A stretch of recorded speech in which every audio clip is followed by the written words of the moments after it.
What is the opposite of love? That's my question. What is the opposite of love?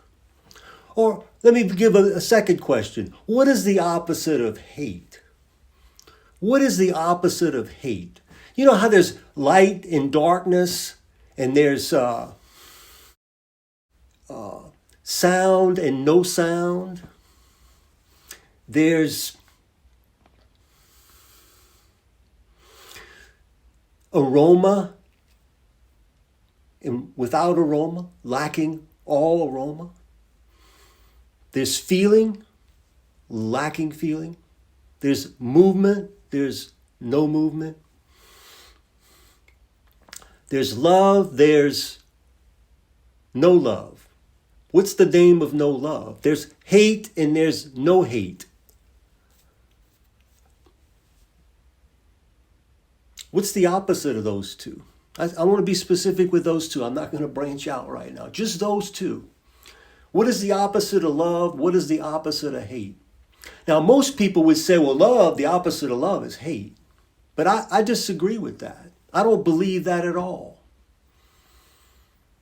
And there's a reason. There's a knowing behind my belief that hate is not the opposite of love.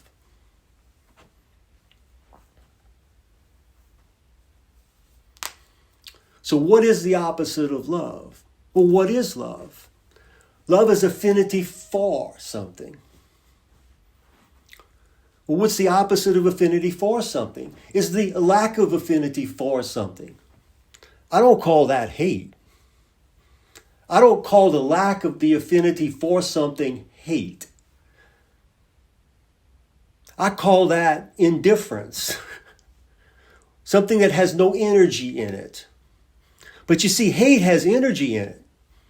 And so hate can't be the opposite of love, because the opposite of love would be something low energy. You know, like in smell. I mean, think of smell. I mean, when you smell something, that means there's a high concentration of it in the atmosphere, enough for your nose to pick it up. Of course, different creatures can smell more of the molecules in space than others, depending on the creature. But the point I'm getting at, it takes some saturation level to be able to recognize it. Well, whenever it goes away, what that means? Well, that means there's nothing there. There's a lack of something, not an energy in some other form. It's a non-existent item. It's a no thing. And that's the thing, is you have to recognize it for what it is. Okay, so it doesn't have energy in it. The lack of love is the lack of. In other words, to love something is to want to go get it. Well, to not love it is just to not want to go get it. Okay, now to hate something is different. Okay, when you hate something, what does that mean? To hate something means that you have energy. You know there's something there that you don't like, and you're ready to make it go away at all costs, okay? Because it's just that bad, okay? Well, what's the opposite of that? That kind of energy, wanting to do something about, to hate something, to where you just have to see something change about it, or do something, the energy. Well, what's the opposite of that? What's the opposite of hate?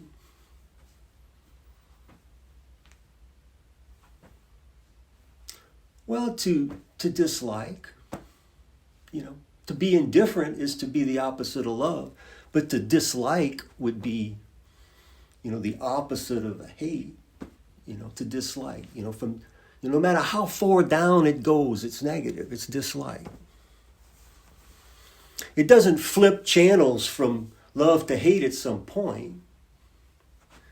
So hopefully this makes the point about what love really is. Okay. Love and hate are not the opposites of each other. Hate is a completely separate thing than love. And because of that, we can use them as tools in our lives because they both have energy. And that tells us and shows us what we should be hating and what we should be loving and what we should be putting energy into. Because things that we hate,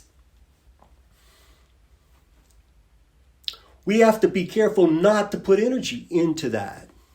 because we hate it. And so it's something that's going to catch our attention.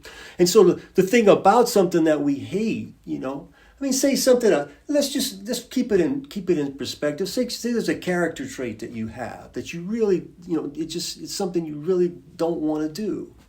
And so you worry about it. Hate comes into play, an energy. You're hating it because, I don't want that to happen. And so because of that, you kind of draw it to you. Like I'm concerned about that in my life, about things that I don't want to happen. I said, well, for whatever happens, this isn't going to happen. And yet it seems like there keeps being opportunities to make it happen. But what I try to do is put it in perspective. The reason why this isn't going to happen because it's encroaching on my personal rights. And I'm not going to allow that to happen. That's my limit. My hate would go into a place where, would be aroused if that happened. And it would be something I would have to react to. And I don't want to have to go there. So I'm not. So I protect myself from ever encroaching into the space of my hating something by the wisdom that I have, recognizing what that is in my life. See, if hate is the opposite of love, then that kind of confuses you about what you should be loving. But you see, it's not. Hate is something completely different. And anyway, I don't want this to drag out. I just wanted to make a clear, honest statement about the difference between, and of course, it's extremely important because now that you understand this, it really helps you to understand the concept of God more. How God can hate and God can love, okay? He can do both. And the reason why is because that's characteristics in that's characteristics in the Spirit. That's characteristics in his personality. It's the Holy Spirit has the aspect of being able to hate, okay? And that doesn't mean that it doesn't love it, but it can hate it too. And that's the point. And that's the confusion that I can see in my mind. The people in your life that you look at their lives and you know there's stuff in there that's going on that if you knew about it, you would hate it. You would never do that. And that's what you mean. You would hate it. You would never do it personally. You would hate that. But that's not the opposite of love. You hate the fact that you don't want to be like that or have those characteristics, and so you protect yourself away from that so that you don't have to have that in your life. And so when you see it in somebody else's life, it concerns you, and you want to do something to help them. But how do you do that? How do you help somebody to anyway? I'm getting lost in the point.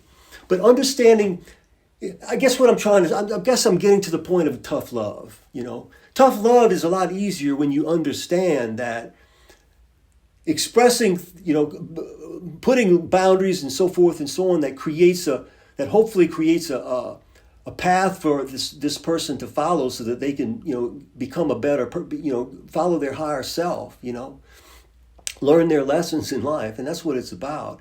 Hopefully you can put into place something that will help them, and not being confused about what love and hate is can help you because you have the energies of both of those on your side. Instead of feeling like I gotta love, that means I can't hate anything, But anyway, that's what it's about. I'm trying to think if there's some other aspect of this I should try and touch on. But that's the key, I think, to understanding a lot of things is understanding this concept of love and hate properly. And I'm saying this because it's confused everywhere, okay? Because a lot of it, I think, it's just loose talking. You love something, you hate something, you love something, and you begin to think it's the opposites, but it's not.